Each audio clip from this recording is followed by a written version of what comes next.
अभी हम लोग देखेंगे कि कॉन्ट्रापोजिशन क्या होता है। कॉन्ट्रापोजिशन अभी हमने पहले डिस्कस किया हुआ है कि one type of further immediate influences है। इमीडिएट इन्फ्लुएंसेस जो होते हैं वो क्या होते हैं? इमीडिएट इन्फ्लुएंसेस एक प्रीमिस से कंक्लूजन निकालने को इमीडिएट इन्फ्लुएंस कहते हैं। इमीडिएट इन्फ्लुएंस की चर्चा करते हुए हमने स्क्वायर ऑफ अपोजिशन देखा। Square of opposition 4 types of opposition जो होते हैं उनमें वो 4 टाइप्स हमारे इमीडिएट इन्फ्लुएंसेस के लिए हेल्पफुल हो जाते हैं। तो हमने 4 तरह से इमीडिएट इन्फ्लुएंसेस सीख लिए स्क्वायर ऑफ अपोजिशन की वजह से। उसके बाद हमने कन्वर्जन और अवर्जन सीख लिया है। अभी हम देखेंगे कॉन्ट्रापोजिशन। कॉन्ट्रापोजिशन क्या होता है कि कॉन्ट्रापोजिशन जैसे कि हमने कन्वर्जन और अवर्जन के साथ देखा, उसी तरह से हम 2 चीजें यहाँ भी समझेंगे। पहले ये समझेंगे कि कॉन्ट्रापोजिटिव किसको कहते हैं और किसका कॉन्ट्रापोजिटिव वैलिड होता है। 2 चीजें हमको देखनी है। पहला तो कॉन्ट्रापोजिटिव किसको कहते हैं, यानी कि कौन सा स्टेटमेंट, क्या होने पे 2 स्टेटमेंट एक दूसरे के कॉन्ट्रापोजिटिव होते हैं, और किस टाइप के स्टेटमेंट का कॉन्ट्रापोजिटिव वैलिड होता है। दोनों 2 चीजें हैं और दोनों चीजों को अलग अलग समझना जरूरी है। तो देखिए, मान लीजिए हमारे पास हम जो 4 टाइप्स ऑफ कैटेगोरिकल प्रोपोजिशंस हैं AEIO, उनमें से अभी हम पहले A को लेंगे, फिर उसके बाद एक एक करके सबको लेके देखेंगे। तो A टाइप ऑफ स्टेटमेंट जो होता है उसको हम लोग फॉर्मली लिखते हैं ऑल S is P। इसका अगर एग्जाम्पल लेना चाहें तो example all men are mortal, all men are mortal. ये हमारा बहुत ही स्टॉक एग्जाम्पल है जो अक्सर लोग इस तरह से देते हैं। अब हमको क्या समझना है? हमको ये समझना है कि ये एक कैटेगोरिकल प्रोपोजिशन है। हर कैटेगोरिकल प्रोपोजिशन में 2-3 चीजें होती हैं, जैसे कि 2 टर्म्स होंगे, एक सब्जेक्ट टर्म, एक प्रेडिकेट टर्म, जो कि यहाँ S और P से कहा जा रहा है। एक कपिला होगा, क्वांटिटी होगी, क्वालिटी होगी। इतनी चीजें हर कैटेगोरिकल प्रोपोजिशन में देखने को मिलती हैं। तो अभी हम देखेंगे कि ये एक कैटेगोरिकल प्रोपोजिशन है, इसका कॉन्ट्रापोजिटिव क्या होगा। तो किसी भी कैटेगोरिकल प्रोपोजिशन का कॉन्ट्रापोजिटिव बनाने के लिए हम क्या करते हैं वो देखते हैं। तो हम कॉन्ट्रापोजिटिव बनाने के लिए क्या करते हैं?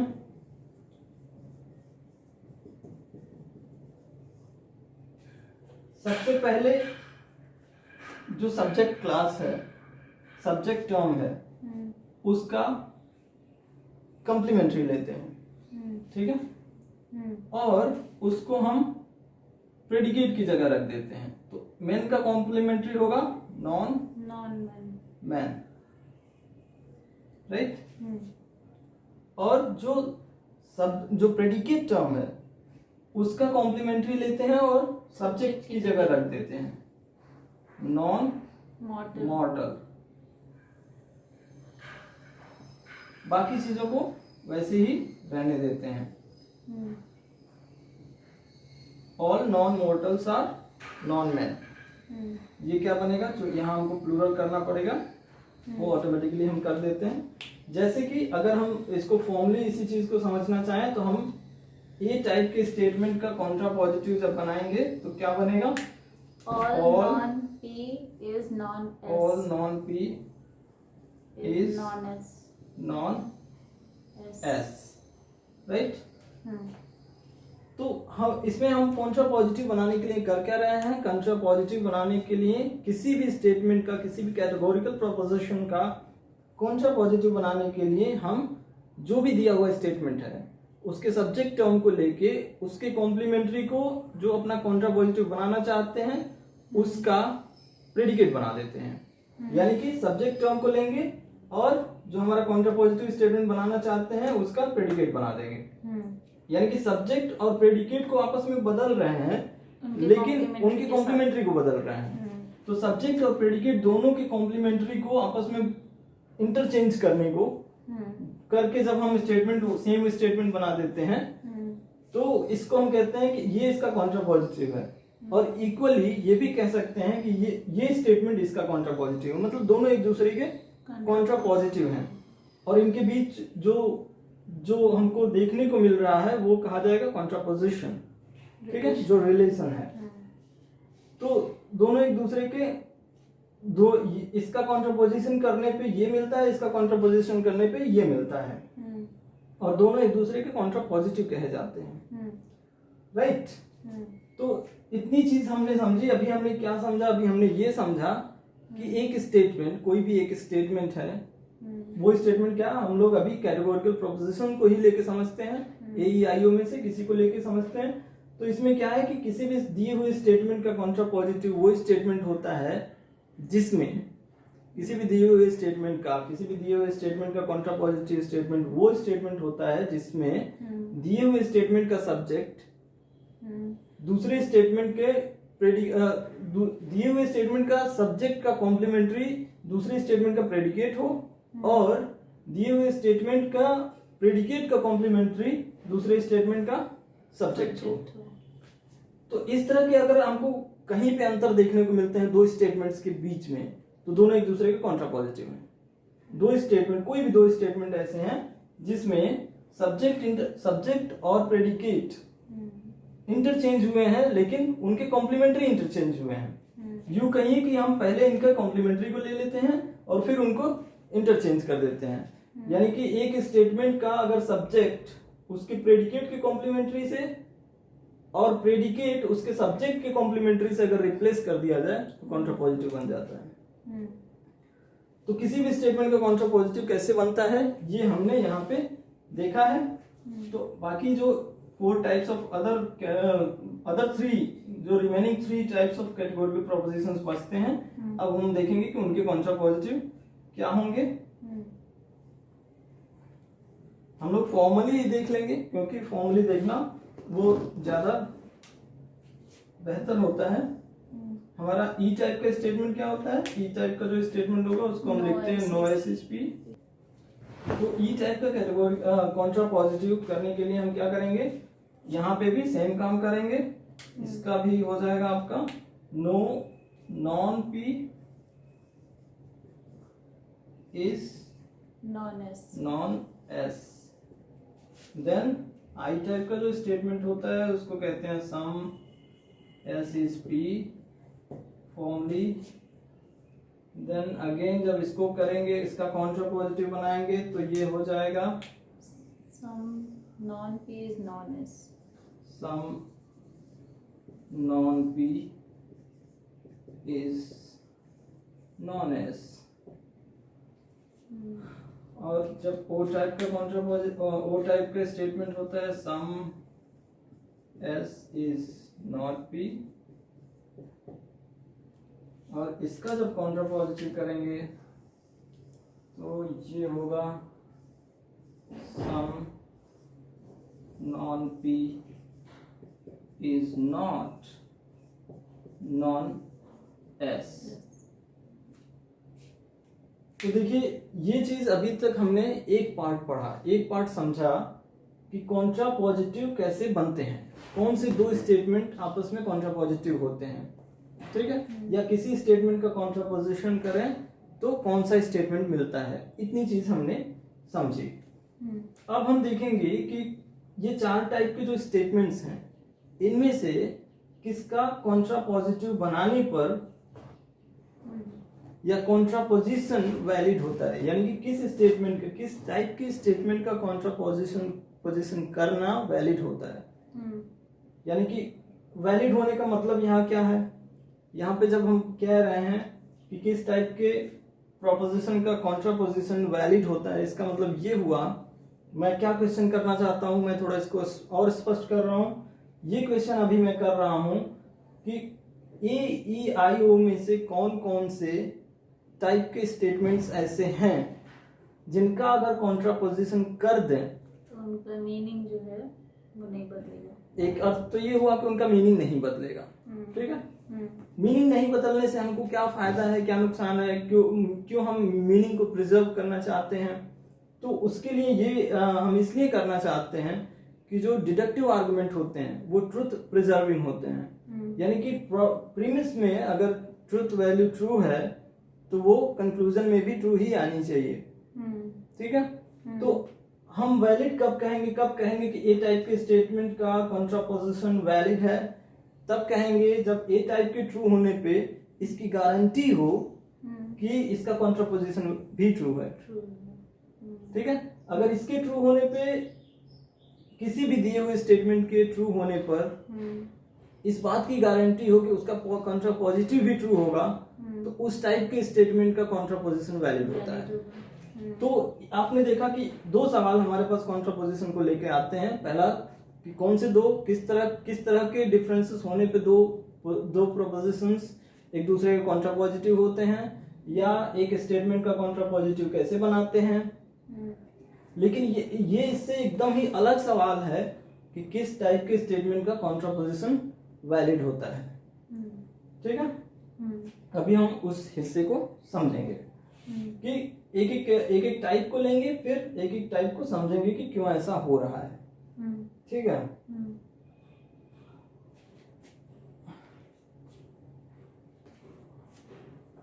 पहले ए टाइप के स्टेटमेंट को लेते हैं।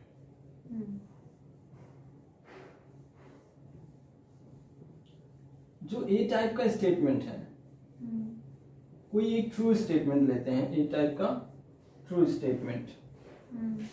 सपोज करिए ऑल एप्पल्स आर फ्रूट्स, ये हम ए टाइप का ट्रू स्टेटमेंट लेते हैं, ऑल एप्पल्स आर फ्रूट्स। जो हमारी common sense understanding, common ordinary understanding है, उसमें ये ट्रू है, राइट। अब हम देखेंगे कि इसका कॉन्ट्रापोजिटिव जो है, कॉन्ट्रापोजिटिव इसका है all non fruits are non apples. अब ये देखना है कि क्या ये स्टेटमेंट ट्रू है। हम लोग क्या समझने की कोशिश कर रहे हैं, ये समझने की कोशिश कर रहे हैं कि ए टाइप का जो कॉन्ट्रापोजिशन होता है वो वैलिड होता है कि नहीं। ये जानने के लिए कि ए टाइप का कॉन्ट्रापोजिशन वैलिड होता है, हम ये देख रहे हैं कि ए टाइप का एक ट्रू स्टेटमेंट ले रहे हैं, और ये देख रहे हैं कि इसके ट्रू होने पर, यानी कि प्रीमिस के ट्रू होने पर जब हम उसका कॉन्ट्रापोजिशन बना रहे हैं तो उसके ट्रू होने की गारंटी आ रही है कि नहीं। ठीक है, तो कॉमन सेंस अंडरस्टैंडिंग में हम क्या कर रहे हैं, हम ये कर रहे हैं कि देखिए एक ट्रू स्टेटमेंट लिया और ये देख रहे हैं कि क्या ये जो इसका कॉन्ट्रापोजिटिव बनाया हमने वो ट्रू है या फॉल्स है। ठीक है, तो देखिए यहाँ पे क्या कहा गया, ऑल नॉन फ्रूट्स, यानी कि नॉन फ्रूट्स में आप कुछ भी लीजिए, टेबल, कुर्सी, चेयर। तो उसी तरह आप मैंगो भी ले सकते हैं, गुआवा भी ले सकते हैं, राइट। सब नॉन फ्रूट्स है, नहीं सॉरी नॉन फ्रूट्स की अगर बात करें, ओके। तो अगर नॉन फ्रूट्स जो है, नॉन फ्रूट्स में टेबल, चेयर एक्सेट्रा ले सकते हैं, लेकिन मैंगो, गुआवा ये सब नहीं ले सकते, ये सब फ्रूट्स की कैटेगरी में आ जाते हैं, राइट। अब हम ये क्लेम कर रहे हैं कि ये जो नॉन फ्रूट्स हैं सब के सब नॉन एप्पल्स हैं। ठीक है, नॉन एप्पल्स की कैटेगरी में वो आ रहे हैं कि नहीं आ रहे हैं। मैं थोड़ा सा हेल्प लेना चाहूंगा बूलियन अलजेब्रा का। जो बूलियन इंटरप्रिटेशन होता है AEIO का, वो क्या होता है, अगर उससे हम लेके समझेंगे तो ये ज्यादा इजी टू अंडरस्टैंड होगा। इजी टू अंडरस्टैंड इसलिए क्योंकि ये जो कॉम्प्लीमेंट्री क्लास को इन्वॉल्व कर दिया गया है उसकी वजह से थोड़े से कॉम्प्लिकेशन आ जाते हैं कि हमारी अंडरस्टैंडिंग उतनी क्लियर नहीं हो पाती है वर्ड्स में। तो हम थोड़े से पहले हम बूलियन इंटरप्रिटेशन की हेल्प लेते हैं। बूलियन इंटरप्रिटेशन क्या है मैं यहाँ पे बता देता हूँ। बूलियन इंटरप्रिटेशन में हम जो है ए का बूलियन इंटरप्रिटेशन करते हैं और कहते हैं कि सब्जेक्ट और प्रेडिकेट क्लास का कॉम्प्लीमेंट्री का जो कॉमन एरिया है वो जीरो नहीं है, वो जीरो है। ठीक है, S without P is equal to 0. SP bar is equal to 0। इसका मतलब क्या होता है, इसका मतलब ये होता है कि सब्जेक्ट और प्रेडिकेट क्लास के कॉम्प्लीमेंट्री, सब्जेक्ट क्लास और प्रेडिकेट क्लास के कॉम्प्लीमेंट्री के बीच जो कॉमन है वो जगह खाली है। इसको अगर वेन डायग्राम में देखना चाहें तो वेन डायग्राम में देखने के लिए ये हो गया सब्जेक्ट क्लास, ये हो गया प्रेडिकेट क्लास, और वेन डायग्राम में हम ए टाइप के स्टेटमेंट का वेन डायग्राम ये बनाते हैं, ठीक है। ये जो कॉमन एरिया है इसको कहते हैं एस पी, और ये जो एरिया है जो हमने खाली किया है उसको हम लिखते हैं एस पी बार। इसी चीज को बुलियन इंटरप्रिटेशन में ऐसे लिखा जा रहा है कि S P bar is equal to 0, right. अब हम ई टाइप के स्टेटमेंट में क्या कहते हैं, ई टाइप के स्टेटमेंट में बताते हैं कि ये एरिया खाली है, यानी कि S P is equal to not equal to 0। E type के जब वेन डायग्राम बनाते हैं तो वो अलग बनता है। ई टाइप का वेन डायग्राम आपको ऐसे देखने को मिलेगा जिसमें कि इसको खाली किया जाएगा, ठीक है। तो इसमें क्या हो रहा है, ये जो एसपी एरिया है वो खाली कर दिया गया, तो ई टाइप का हमका बूलियन इंटरप्रिटेशन क्या होगा, SP is equal to 0, right. और नॉट इक्वल टू 0 हम वहां लिखते हैं जो एग्जिस्टेंशियल स्टेटमेंट्स होते हैं, ठीक है।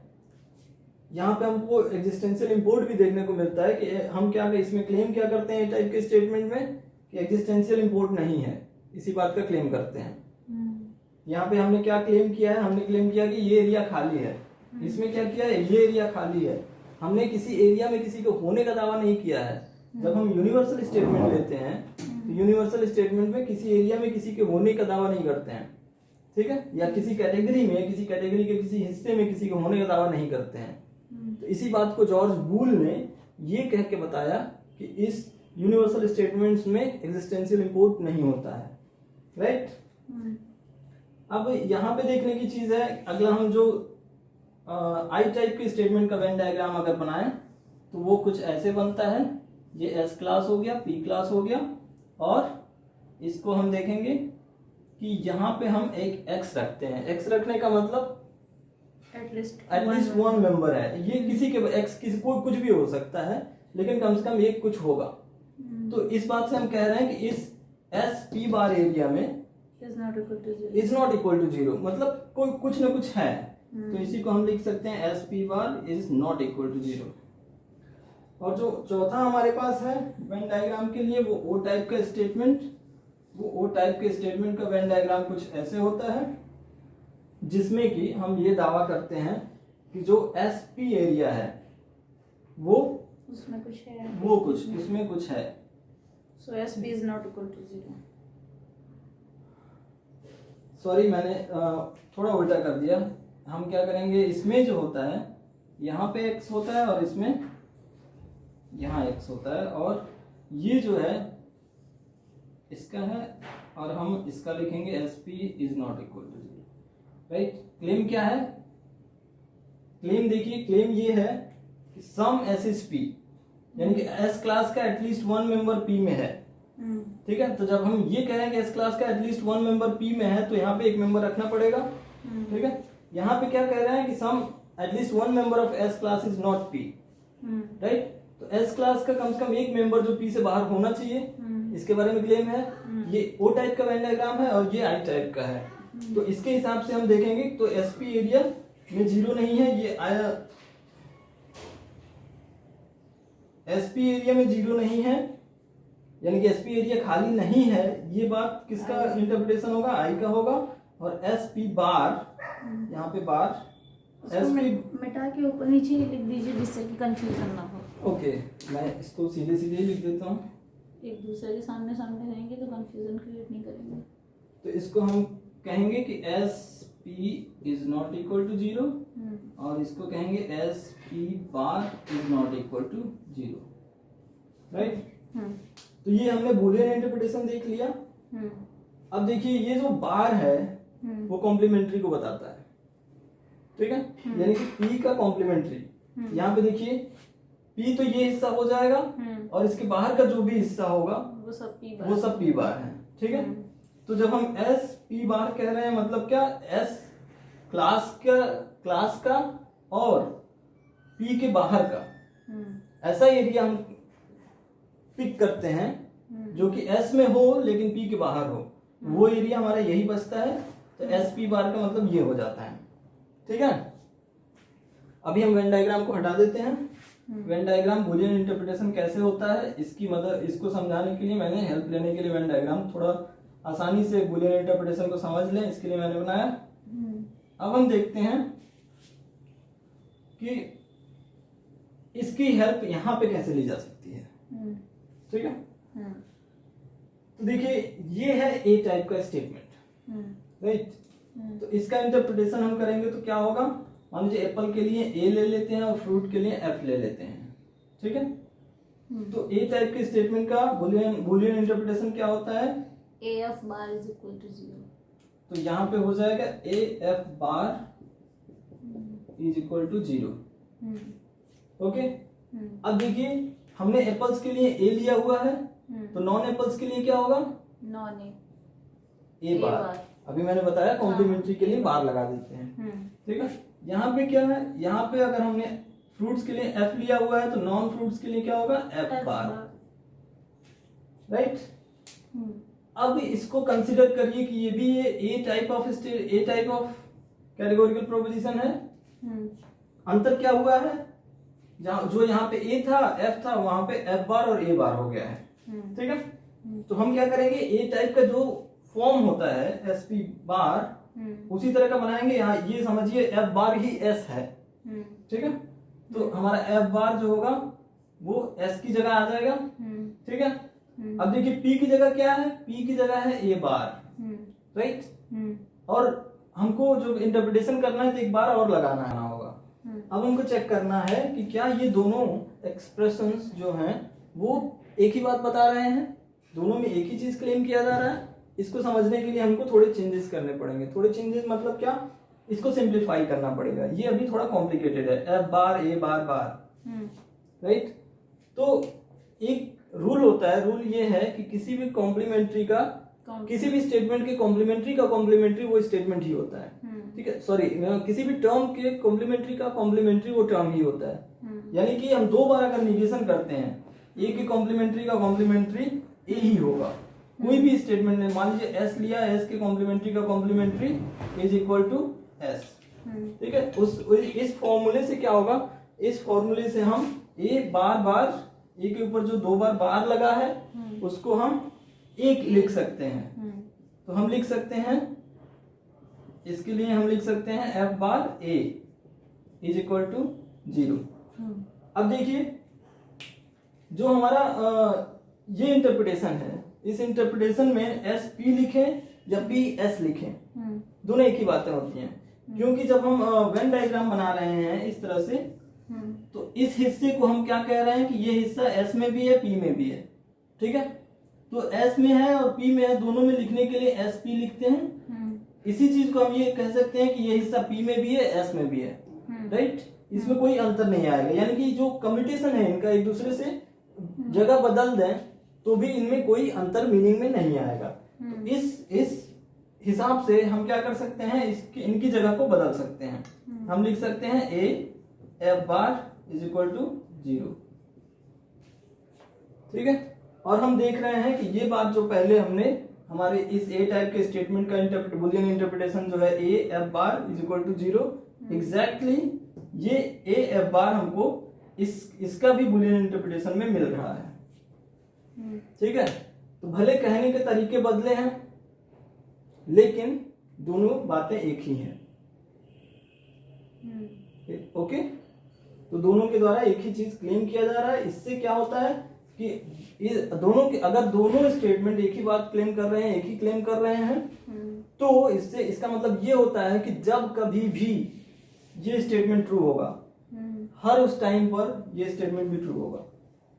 यानी कि ए टाइप का स्टेटमेंट जहां भी ट्रू होता है, जो भी ए टाइप का स्टेटमेंट ट्रू होता है, उसका कॉन्ट्रापॉजिटिव भी निश्चित रूप से ट्रू ही होता है, ठीक है। तो इससे ये चीज हमने समझा, ए टाइप के स्टेटमेंट का कॉन्ट्रापॉजिटिव वैलिड होता है। ये कब से ए टाइप के यस, हम लोग अभी ए टाइप का ही देख रहे थे। ये तो बुलियन इंटरप्रिटेशन सबका दिया, और फिर हमने ए टाइप का एक केस लिया और यहाँ पे हमने समझा। अभी E type, I type, O type Boolean interpretation की हेल्प लेके हम फिर देखेंगे, ठीक है। अभी हम दूसरे एग्जांपल लेते हैं। ई टाइप के एक एग्जांपल लेते हैं ई टाइप के स्टेटमेंट का। और फिर चेक करते हैं कि ऐसा होता है कि नहीं। अगर हमको ई टाइप का लेना होगा तो नो एप्पल्स आर फ्रूट्स हो जाएगा, लेकिन हमको ई टाइप का ट्रू स्टेटमेंट चाहिए। ठीक है, तो हम एक ट्रू स्टेटमेंट लेंगे ई टाइप का। No cat is dog. No cat is dog. No cat is dog. इसका हम अगर कॉन्ट्रा पॉजिटिव बनाएंगे तो वो बनेगा no no non dog is non cat. Non dog is non cat. Non cat. ये हमारा हो गया कॉन्ट्रा पॉजिटिव। दोनों एक दूसरे के कॉन्ट्रा पॉजिटिव हैं।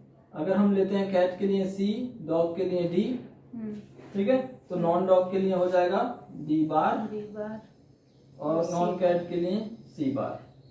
ठीक है, दोनों ही ई टाइप के स्टेटमेंट हैं। दोनों ही चूंकि ई टाइप के स्टेटमेंट हैं तो हम इनके बूलियन इंटरप्रिटेशन करते हैं जो कि इस फॉर्म में होंगे।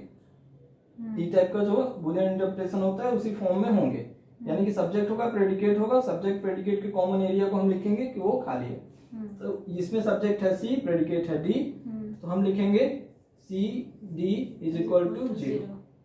अब हम इसमें देखते हैं कि इसको क्या लिखेंगे, D bar C bar is equal to 0, right. अब देखिए ये दोनों बातें जो हैं कहीं से भी अब इसको और ज्यादा सिंप्लीफाई कर नहीं सकते। जैसे कि हमने पिछली बार सिंप्लीफाई किया, 2 बार थे तो उसको 2 बार को हटा के ओरिजिनल टर्म को ही ले लिया। तो इस तरह की कोई सिंप्लीफिकेशन की यहाँ चांसेस नहीं बनते हैं। तो सिंपल से आप एकदम स्पष्ट रूप से देख सकते हैं कि यहाँ पे जो क्लेम किया जा रहा है, अगर इनको कम्यूट कर भी दें, कम्यूटेशन कर भी दें कि C bar D bar is equal to 0, ठीक है, तो इस चीज को ध्यान देना है कि C D is equal to 0 is not same as C bar D bar is equal to 0। Okay, इसमें क्या कहा गया है कि सी और डी जो 2 क्लासेस हैं उनका कॉमन एरिया एम्प्टी है। इसमें क्या कहा जा रहा है कि सी एक क्लास है जिसका कॉम्प्लीमेंट्री क्लास और डी एक क्लास है जिसके कॉम्प्लीमेंट्री क्लास, तो ये दोनों कॉम्प्लीमेंट्री क्लासेस का कॉमन एरिया 0 है। तो ये दोनों बातें अलग हैं, ठीक है। सी क्लास और डी क्लास का कॉमन एरिया 0 है, खाली है, एम्प्टी है, वो कहना, और सी के कॉम्प्लीमेंट्री और डी के कॉम्प्लीमेंट्री का कॉमन एरिया एम्प्टी है, ये कहना दोनों अलग बातें हैं। इसका मतलब क्या हुआ, इसका मतलब ये हुआ कि सी के ट्रू, ये C D is equal to 0, इसके ट्रू होने पे इस बात की कोई गारंटी नहीं होगी कि ये भी ट्रू होगा, राइट। इसी बात को हम यहाँ पे अगर बोलना चाहें तो हम ये कहेंगे नो कैट इज डॉग, इसके ट्रू होने पर इस बात की कोई गारंटी नहीं है no non dog is non cat true होगा। इसलिए चूंकि ये गारंटी नहीं है कि इस स्टेटमेंट के ट्रू होने पे ये ट्रू होगा या इसके ट्रू होने पे ये ट्रू होगा, ये गारंटी नहीं है यहाँ पे, इसलिए ये एक दूसरे कॉन्ट्रापोजिटिव जो है एक दूसरे के वैलिड नहीं है, ठीक है। तो यहाँ पे हमने देखा कि ई टाइप के स्टेटमेंट का कॉन्ट्रापोजिशन वैलिड नहीं होता है। ई टाइप के स्टेटमेंट का लिमिटेड कॉन्ट्रापोजिशन वैलिड होता है, जिसको मैंने बताया हुआ है, जिसका वीडियो अवेलेबल है, आप इसके बाद देख सकते हैं। अभी हम देखेंगे ई टाइप के जो लिमिटेड कॉन्ट्रापोजिशन वैलिड होता है उसको हम यहाँ नहीं कर रहे हैं क्योंकि उसका सेपरेट वीडियो अवेलेबल है। और हम देखते हैं अब आई टाइप का कॉन्ट्रापोजिशन की स्थिति क्या है। तो आई टाइप के कॉन्ट्रापोजिशन के लिए हो जाएगा, एक ट्रू स्टेटमेंट लेते हैं पहले।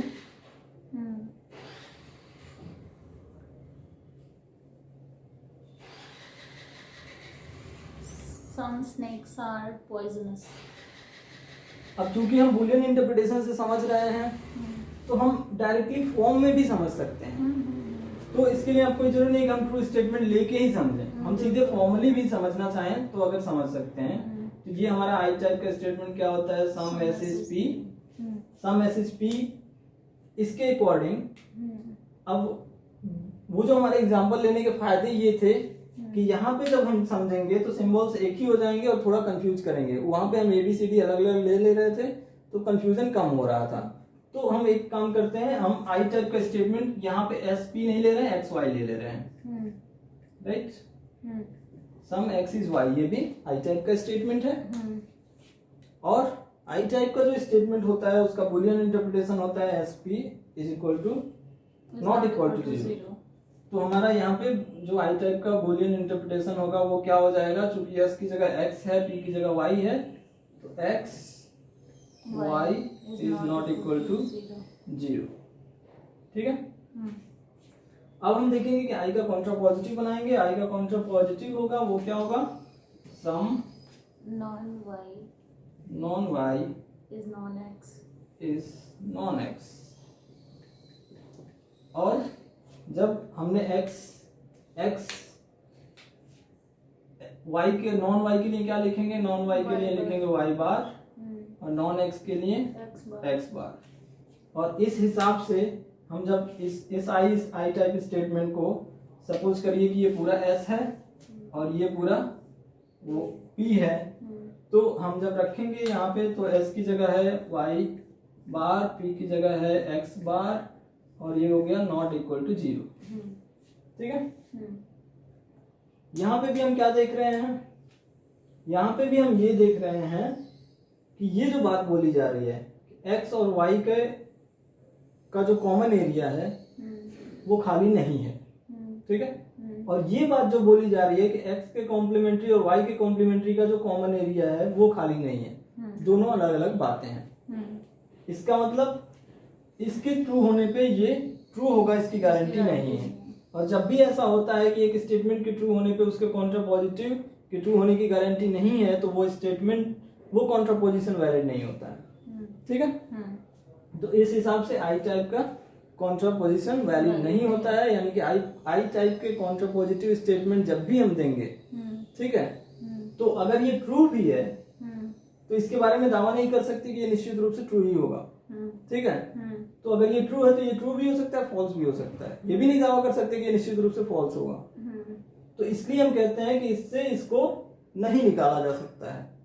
अगर साधारण भाषा में बोलने की कोशिश करें तो देखिए, इसका कॉन्ट्रा पॉजिटिव तो ये हो गया, यानी कि कॉन्ट्रा पॉजिटिव तो बनाया जा सकता है, लेकिन अगर डेरिवेशन की बात हो कि इससे इसको ड्रॉ किया जा सकता है कि नहीं, इससे निकाला जा सकता है कि नहीं, तो ये जब पूछा जाता है कि इससे इसको निकाला जा सकता है कि नहीं, मतलब आपसे पूछा जा रहा है कि इससे इसका कॉन्ट्रा पॉजिटिव जो बन के आ रहा है वो वैलिड है कि नहीं।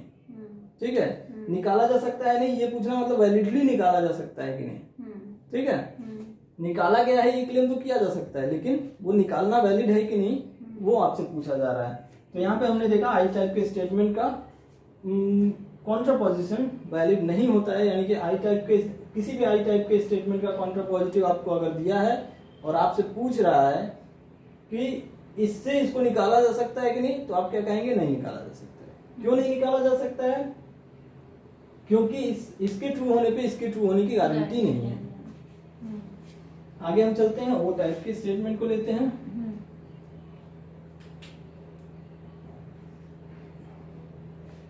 वो टाइप के स्टेटमेंट में यहाँ नॉट आ जाएगा, सम एक्स इज नॉट वाई, और इसको जब हम लिखेंगे तो यहाँ पे एक नॉट आ जाएगा। ठीक है। बाकी चीजें वैसे ही रहेंगी। अब ये बुलियन इंटरप्रिटेशन बदल जाएगा। बुलियन इंटरप्रिटेशन वो टाइप का है, S P bar is not equal to zero, यानी कि एक्स वाई बार हो जाएगा। तो यहाँ पे हम एक बार लगाएंगे, X Y bar is not equal to zero. फिर हम देखेंगे एस की जगह वाई बार है तो वाई बार लिख देंगे। फिर पी बार, तो पी की जगह है एक्स बार, और पी बार होना चाहिए तो एक और बार लगाएंगे। ठीक है। और इस तरह इसका इंटरप्रिटेशन जो बनेगा वो ये बनेगा। ठीक है। इसको और सिंपलीफाई अब इसको सिंपलीफाई कर सकते हैं, जो दो बार कॉम्प्लीमेंट्री आया है उसको एक कॉम्प्लीमेंट्री बना सकते हैं। तो अब हम इसको लिख सकते हैं Y bar X is not equal to zero. इसको हम कम्यूटेशन कर सकते हैं, तो ये दिखेगा हमको X Y bar is not equal to zero. और हम देख रहे हैं कि ये और ये दोनों सेम है। इससे हमको साफ साफ दिख रहा है ये बात कहना और ये बात कहना दोनों एक ही बात कहना हुआ। ठीक है। कहने के दो तरीके हो गए हैं। हम यहाँ पे कॉम्प्लीमेंट्रीज के टर्म्स में बोल रहे हैं और यहाँ पे सिंपल डायरेक्टली बोल रहे हैं। तो चाहे इधर से बोले चाहे उधर से बोले, क्लेम जो हो रहा है एक ही क्लेम हो रहा है। तो जब कभी भी ये क्लेम ट्रू होगा, निश्चित रूप से ये भी क्लेम ट्रू होगा, क्योंकि दोनों एक ही बातें हैं। यहाँ पे साफ साफ दिख रहा है ये और ये एक ही है, ठीक है। तो इसकी वजह से हम कह सकते हैं कि ओ टाइप का कॉन्ट्रापोजिशन वैलिड होता है। वैलिड होने का मतलब ये हुआ कि आप इससे इसको और इससे इसको निकाल सकते हैं, ठीक है। और जब भी निकालेंगे एक के ट्रू होने पे दूसरे के ट्रू एक के ट्रू होने पे दूसरे के ट्रू होने की गारंटी है, इसलिए वो वैलिड होता है और इसलिए निकाला जा सकता है, ऐसा कहा जाता है। तो इतना हमने देखा कि हमने क्या क्या देखा। हमने ये देखा कि AEIO के कॉन्ट्रापोजिटिव्स कैसे बनाए जाते हैं, और दूसरा हमने देखा कि जो AEIO के कॉन्ट्रापोजिशन है उसमें से किसके किसके वैलिड होते हैं, किसके किसके नहीं होते हैं। ए का कॉन्ट्रापोजिशन वैलिड होता है, ई का वैलिड नहीं होता है, लेकिन लिमिटेड कॉन्ट्रापोजिशन वैलिड होता है, जो कि सेपरेट वीडियो में हमने दिखाया है। आई का वैलिड नहीं होता है, और ओ का कॉन्ट्रापोजिशन वैलिड होता है। इतना हमने इस वीडियो में देखा।